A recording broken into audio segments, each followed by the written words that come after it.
continue now at the top of Daf Tzadi Aleph Amar Aleph Meseches Bava Metzia. This is Bava Metzia Daf 91a. On the previous summer, there was a machlokas amoraim between Rabbi Yochanan and Reish Lakish. His speech considered to be a maisa. Rabbi Yochanan says that it is considered to be a maisa, therefore you can get malchus. Let's say we're talking about a negative commandment, and Reish Lakish says it's not considered to be a maisa. And Rabbi Yochanan now asks a question on Reish Lakish from the following Mishnah. This Mishnah is a Meseches Tzmura. The Mishnah says, Lo sha'adam rashay lohamir. It's not that a person is allowed to substitute. The idea is that it's considered a violation. If a person has an animal that is hektish, a person can't say that he's going to substitute another animal for this animal. The halach is if he does try to substitute, then both animals are actually kodesh. So the Mishnah is saying not that it's permitted, ela shimheimir mumar, but if he did do that substitution, it is effective. That second animal does have the kedusha. V'sofeg esar boim, and the person is going to get 40 lashes for the violation of the lav. And here you have a situation where through dibor, through speech, the person is getting malchus arboim. That's why Rabbi Yochanan is asking on Reish Lakish. Amar Leisa, Reish Lakish said back to Rabbi Yochanan, Hamani Rabbi Yehuda he. Who's the author of this Mishnah? It's Rabbi Yehuda. The Amar Lav Shein Bo Maisa Lokan Olav. It happens to be Rabbi Yehuda says that a lav, even if there's no action, you can get malchus. That's Rabbi Yehuda's unique position. That's the Rabbi Yehuda's the author of that Mishnah that has nothing to do with the machlokas about whether dibor is a maisa or not. But the Gemara continues, Rabbi Yehuda, can you really say that this Mishnah in Meseches Tmura follows Rabbi Yehuda v'akatani reisha, but in the beginning of the Mishnah it says hakol memirin. It says everyone can make Tmura, echad ha'anashim v'echad ha'anashim, whether men, whether women. V'havinon bo hakol le'suyei mayin. We ask on the Mishnah, what's the word hakol coming to include? La'suyei yorish, it's coming to include an heir that he's also able to make Tmura. Udelo Rabbi Yehuda, and the point is that that is not like Rabbi Yehuda. De'ik Rabbi Yehuda, because if we were following Rabbi Yehuda ha'amar yorish eino meimer, he says that a yorish is not able to make Tmura. And similarly, Yoresh Eino Somech, an heir is not able to do smicha, doesn't do smicha on a carbon, and so that part of the Mishnah clearly is not like Rabbi Yehuda. And the Gemara says it's not necessarily a proof. Haitan, it could be that the Tana of this Mishnah, Savar la Kevasi Bechada, holds like Rabbi Yehuda in one regard, meaning in terms of the halach of Lav Shein Bomaisa Lokan Olav, Upalagala Bechada, but argues on Rabbi Yehuda in another regard, meaning in terms of whether the Yoresh can make Tamura. And Rashi explains, Lo sha'adam rashay lohamir, it's not that a person is permitted to make a tmura. Reisha demas nisan, the beginning of the Mishnah says, Hakol mamir, and everybody can make tmura, essentially a substitution for a carbon. Echad ha'anashim v'echad ha'anashim, whether men or women. Umefarish v'azal, and the Mishnah goes on to say, Dehaya kol mamir, and when we're saying that everyone can do it, Lo sha'adam rashay lohamir, it doesn't mean to say that it's permitted to do. Ala yesh ben koach litvos b'tmura b'diavad, it means if they do it, so then the tmura is going to have the kedusha b'diavad after the fact.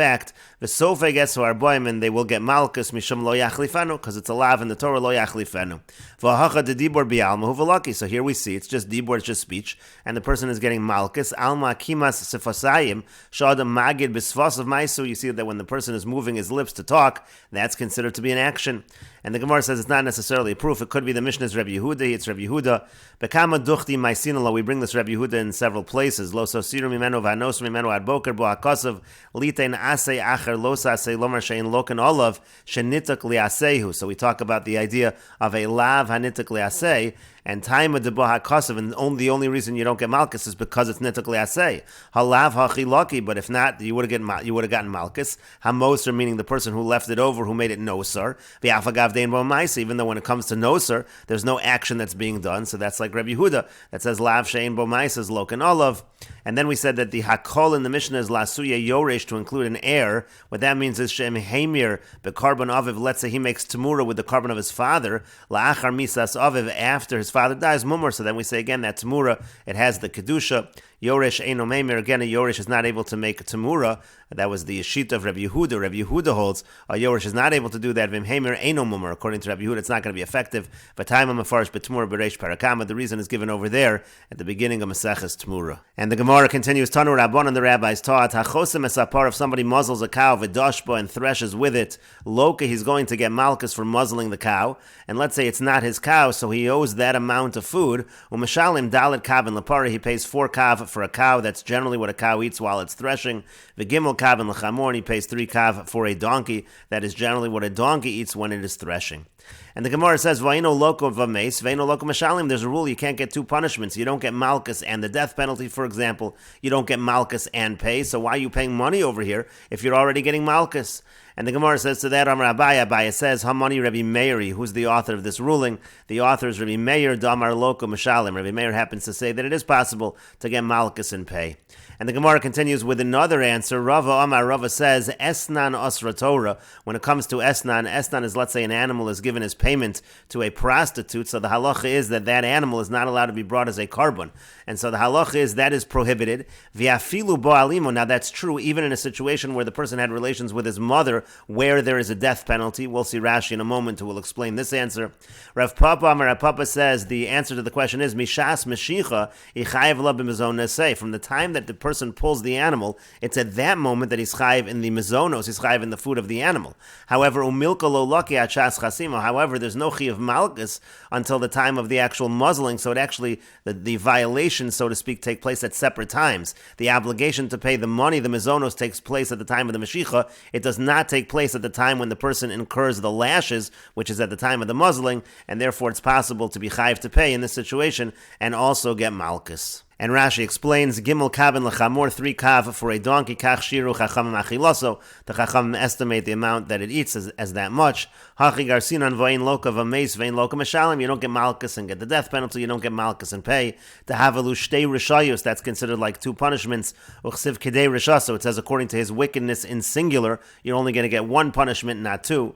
Rabbi Meir, it's authored by Rabbi Meir, but Meseches Makos, and Meseches Makos, Rabbi Meir says that it is possible to have Loka Mashalim.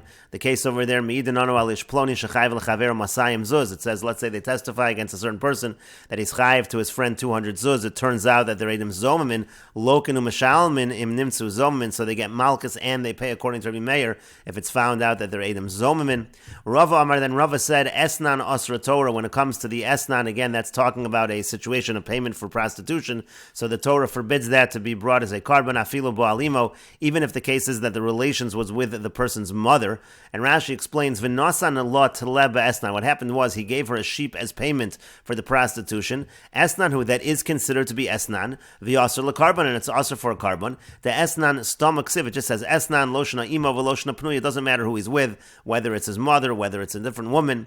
V'afa gavdi tavale bedina kamon tainli esneni. Now, even if she would come, let's say she comes to court and says, give me the payment, lo mechayvinon le. So we would say he's not obligated to give that payment to hakim le b'derabamine, because yaver kam le b'derabamine, which means he has a stronger punishment of the death penalty because he was with his mother. Ki yahave nehila. Nevertheless, the point here is, let's say he does give it to her, so there's no monetary claim. But let's say he does give it to her, so then Esnan, who it does have the status of Esnan, it cannot be brought as a carbon. Alma, so what do we see? We see from that, afilu b'makom misa nami, even in a situation where there's a death penalty, ramu tashlumin oleh, there is a concept of payment there. Elashein koach la'ansho b'shtayim. It's just that we don't give a person 2 punishments, so we're only going to give him 1 punishment. We can only essentially put into practice one of them. Avol yedei shamayim lo yatsa. But let's say he wants to fulfill the law of heaven, so to speak. If he wants to fulfill yedei shamayim, he's not going to fulfill that ad sheyashalem unless he actually pays. Di lo ramu tashlumin oleh ki yahav nehila, because if it wasn't really considered a payment upon him, so then when he would give it to her, mihave esnan, would it be considered an esnan? No. Matana bi'almahu di'yavla would just be considered to be a gift that he's giving to her. And so we can apply this over here as well by muzzling v'gave chosem nami. When it comes to muzzling as well, tashlumin ramu aleh, there is a chiyuv of tashlumin here. He does owe a certain amount of mizonos. Elashen koach bebezin la'an shoshtaim. It's just that Bezin doesn't have the power to give him 2 punishments. V'kevan du ramu tashlumin aleh, since there is an obligation of tashlumin, lo yatzi yedei chova, so he doesn't fulfill his own personal obligation ad sheyashalim unless he pays. Inami, Rashi says, or another approach for a different idea. Itafes lo mafkinan mine. Let's say the money is taken from him, we wouldn't take it away from the other party. Kach shamat mi pimori hazakin. That's what I heard from my Rebbe. V'yesh dugmasu Babba Kama v'herik meruba v'sham v'forish yoser. There's a similar thing in Babba Kama v'hevi li mori raya alzeh, and my Rebbe brought a proof to this. And then we had Rav Papa's answer. Rav Papa says, we actually would obligate him to pay. Because it's not happening at the same time. Because at the time of the meshicha of the animal, that's when he's chayiv in the mezonos. It's not at the time of the muzzling, and that was Rav Papa's approach. And the Gemara continues, Amar Rapapa says, Hani mili bo minoi dvei Rapapa barabba. The following things were asked of me from members of the household of Rapapa barabba, upashti luhuli sur, and I said that it was forbidden. Chada kil chasa, one of the answers I gave was in accordance with halacha. V'chada delav kil chasa, and one of the answers I gave was not in accordance with halacha. Bo minoi, they asked of me the following question. Ma'u lolush esa isa b'cholav, are you allowed to knead a dough with milk? Essentially, are you allowed to have dairy bread? Upashti luhuli sur, and I answered that it's forbidden, kil chasan, that's in accordance with the halacha. The Tanya, as we learned in a braysa, ein lashon esa isa b'cholav, you're not allowed to knead dough with milk. V'im lashon, if he does knead it in that fashion, kol hapas kula asura, all of the bread is asur im nehergel avera, because one will become accustomed to avera, people won't realize that it's dairy bread, they'll have it with meat. Kayotze bo, similarly, ein tashan es hatanur ba'alya, you're not allowed to smear the oven with the tail, essentially making it flesh, making it meat. V'im tashan, if you did that, kol hapas kula asura, all the bread that is baked in that oven is asur. Achayasik es hatanur, until he burns out the oven. Same basic idea. If the bread is going to be fleshik, so then you have a concern, maybe you'll have it with milchik. And the Gemara continues, V'idach bo minoi. Now the other question that they asked of me, this is Rapapa talking, they asked as follows, Ma'u lahachnis min v'she'eno mino l'dir. Are you allowed to bring into one pen a species with a different kind of animal? Is it a problem of breeding kilayim? Upashti l'huli surah, and I answered them that it is forbidden, but the lav kil chasa, but that was not in accordance with halacha. Diamar Shmuel, because Shmuel said, Uva menafim, when it comes to adulterers, at sheyiru kederach menafim, as long as the witnesses see that they're acting like they're committing adultery, that's enough. You don't have to see exactly the action of adultery. However, uva kilayim, when it comes to kilayim, at sheyachnes kemichol b'shvoferes, it's not usher unless you actually insert the male organ into the female, like you would insert the brush into a tube, meaning the point is, just to put them in the same pen together is not a violation of the isser. Rather, you have to actually assist the animals completely in terms of mating. And the Gemara continues, Mesav Rav Achtavoy Barami. Rav Achtavoy Barami asks, Ilu nemar behemtecha lo sarbia. Let's say it just said behemtecha lo sarbia, that you're not allowed to put the male and female animals together and mate them. Hayisi Omer, then I would have said the pasuk means lo yechoz adam habehema b'shasha ola la zachar, that a person, let's say a man, cannot hold the female animal while the male animal is coming upon it. Talmud lomar kilayim. The pasuk says, it doesn't just say behemtecha lo sarbia. That would mean all animals you cannot assist when they are mating, but it says kilayim, when you have a mixture of animals, when you're mixing different animals, and so therefore only that is going to be prohibited, but if it's not kilayim, it's not a problem. And the point over here is lav mechlal, but doesn't that imply to kilayim achiza namilo, that when it comes to kilayim, just holding the animal is enough? You don't have to actually help that the animal, the male, inserts into the female. It's just enough to hold it down the female. That would be a prohibition. That goes against what we just said before. And the Gemara says, no, that's not what it means at all. Maya achiza, what does it mean to hold? Hachnas, it actually means you help it to enter. That's exactly what it means. V'amai kari lo achiza, why are we referring to that over here as achiza? Lishna ma'alya, we're just trying to use a cleaner language to describe it. And the Gemara continues, Amar Rav Yehuda. Rav Yehuda says, min b'mino, let's say you have the same species, it's not an issue of kilayim, so mutter l'hachnas k'mechvol b'shvoferes, you're allowed to enter it in like a brush into the tube, meaning you're allowed to fully assist the animals in mating. Ve'afilu mishum pritzusa leka, it's not even an issue of pritzas, it's not even an issue essentially of acting in a way that would bring a person to immoral thoughts. My time, what's the reason? Ba'avida te'tard, because the person is doing it, it's for his work, it's for labor purposes, and therefore there is no issue. And the Gemara continues, Mesav Rav Achtavoy Barami. Rav Achtavoy Barami asks, and Rashi explains, Kol hapas asur, again all of the bread is asur in the situation of dairy bread, va'afilu lachla b'melach, even if he's going to eat it with salt, with something that is parv. Mibnei hergel avera, that's because we don't want him to be accustomed to an avera, shelo yochal basar ima, we don't want him to eat meat with it.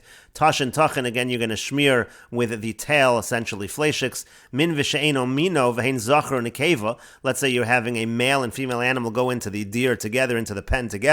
And Rashi continues, Ma'u lahachnis ladir, what's the halach in terms of bringing them into the pen? Mihave kimarbia kilayim olo, is that like marbia kilayim or not? At sheyochasu biatzmo aver hazachar v'yachnis, maybe it's only an isser if he actually grabs the aver of the male and enters it in. Upashti luhuli isur, and I answered that it's forbidden, shelo yazalzlo, I was being more machmir than the actual halacha, because I didn't want them to be mezalzel and take the halacha not seriously, but really the halacha is bimenafim when it comes to adulterers, so then mi'idan aleim ha'edim l'chayv on miso malchus mishi yishkavu zel zeh kederach menafim. Then when the Edom testify that they were lying together as though they were committing adultery, that's enough to be mechayev the misa and malchus vein sorach le'edim sheyiru kemichol b'shvoferes. When it comes to the witnesses by adultery, they don't need to see the full action. To lo his kison Torah le'stakel kol kach. The Torah doesn't require them to look so much that they see the brush entering the tube, so to speak. But bekilayim, when it comes to kilayim, ain't no chayiv. Really, the person is not chayiv at sheyachnes biyado ever hazachar b'nekeva kemichol b'shvoferes. It's only if he uses his hand to enter in, like the brush to the tube, kederach b'nei adam lahachnes bin b'mino, in the same way that people do that when it's the same species. Michol is kesam o knaf shemachnisin b'shvoferes chalula shachol is socham motzian menachol b'michol maver l'ay, and that's talking about when you have makeup for the eye, and so you have the brush and it goes into the tube. So again, the point over here is that he was strict. Rav Papa was strict and said it is a problem when you bring them into the pen together, but really that was more strict than the actual halacha. The letter of the law is that you're only obligated, you're only chayiv in a situation where you enter the male into the female, kemichol v'shvoferes. And then the Gemara said, ilu nemar behemtecha lo sarbia. The Brisa said, let's say the pasuk said behemtecha lo sarbia without the word kilayim, v'lo nemar kilayim, if it didn't say kilayim, ha'yisi yomer lo yechos as havema bekarnel, b'shasha ola le'azachar, you can't hold the animal by its horns when the male is coming upon the female. V'afilu min b'mino, I would have thought that's a problem even by min b'mino. And then the Gemara said that's only a problem by min b'she'eno mino. At first the Gemara thought that means that achiza, just holding it, is a problem by kilayim. And then the Gemara said no, it was just a lishna ma'alya, it's just a cleaner language. But again, really it's only hachnasa that is going to be aser. And then the Gemara said, Rav Yehuda said that by min b'mino it's mutter lahachnes kemichvol b'shvoferes, and it's not a problem of pritzus. Va'afilu mishum pritzusa ein kan, it's not considered pritzus mishum the shema yavoli they hear her, because you might have thought shema yavoli they hear her davar, maybe the person's going to come to bad thoughts. Kedamina, like we say, lo yistakel b'chamora v'chamora b'chazira v'chazira b'shah shein mezavgin. You're not supposed to look at a donkey and a female donkey, or a pig and a female pig at the time that they are mating. V'nizkaken zemzeh, when they're with each other. Dehasam kasheno shalo. Over there, that's when it's not his animal, so you're not supposed to look. Sheino tzarach l'saya, you don't need to assist at all. Aval hai ba'avidat tard, here where it's his animals and it's his work that he's busy with. V'lo mahar, we're not worried about these thoughts, and we will continue with this discussion in the next video on Daf Tzadi Aleph Amid Beis.